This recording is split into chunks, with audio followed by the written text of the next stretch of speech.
Thank you very much. So today's Congressman Trey Gowdy pressed Rosenstein on the reports of bias on the Mueller Russia investigative team. Here's a bit more of that. So let's be really clear why we have special counsel. There was either a real or perceived conflict of interest that we were fearful would either impact the result or people's confidence in the process. And then lo and behold, those who are supposed to make sure there are no conflicts of interest seem to have a few of their own. There's a senior prosecutor who sent obsequious emails to a fact witness. She's a really important fact witness if you pursue the line of inquiry that my Democrat friends want to pursue. They got off of collusion, and now they're on obstruction of justice. So here exclusively on the story tonight, House Judiciary Member Trey Gowdy. Congressman, welcome. I believe that you were referring to Sally Yates there and the email that she received from Andrew Weissman congratulating her on not defending the Trump ban and saying that he was in awe of her, I think are the words he used. So you pressed Rod Rosenstein on this today. Were you satisfied with the answer that you got to that question?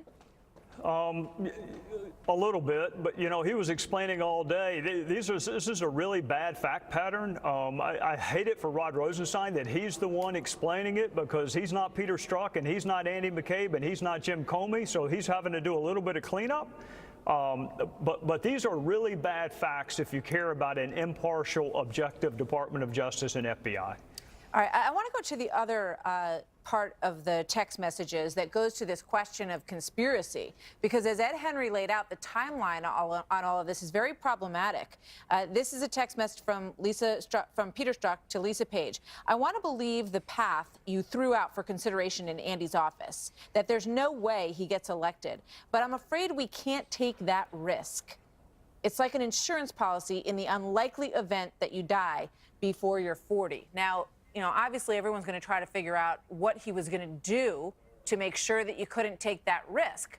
But it would help everyone to understand that at the time that he said that, he was investigating Hillary Clinton to decide whether or not they were going to pursue charges against her. Yes, ma'am. I'm still trying to figure out why 3 FBI agents are discussing politics in the deputy director's office, because you're not supposed to discuss politics on federal ground, and FBI agents aren't supposed to engage in politics for Hatch Act reasons. Remember, we were supposed to interview Andy McCabe yesterday on another committee. It was all set up and ready to go, and then at the last minute they said, he can't come Tuesday.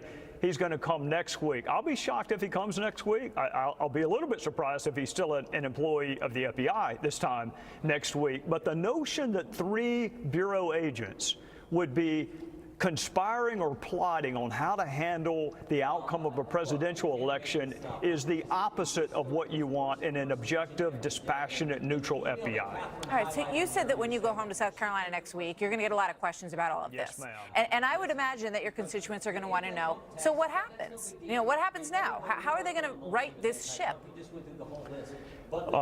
They will want to know that, and they will want to know whether or not we can trust or rely upon what Robert Mueller comes up with. And I have been very defensive of Robert Mueller from day one, even up until as recently as a week ago.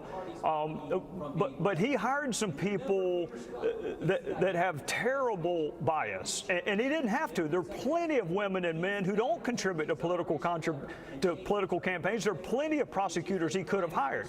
So at some point, Bob Mueller is going to have to explain, how did he vet these prosecutors and agents? How did these folks slip by? Because what's going to happen, Martha, is if he decides to do something to the Trump campaign or prosecute President Trump, Republicans have a built-in argument for bias, that the fix was in from day one. And if he clears President Trump, then the Democrats are going to say, well, the pressure from the Republicans was so unrelenting. He's in a no-win situation, but he's there because of some of the decisions he's made. Yeah. Do you think that conspiracy point that we just talked about, does that lay the groundwork for any Hatch Act investigation, do you think, before I let you go?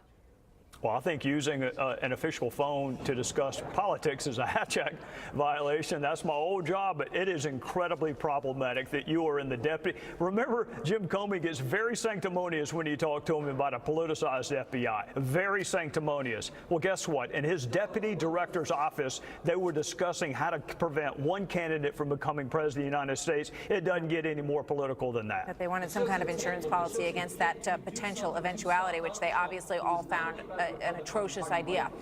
Trey Gowdy. Almost as bad as Ted Cruz. Almost as bad as Ted Cruz. Right? Congressman, thank you so much. Always good to talk to you.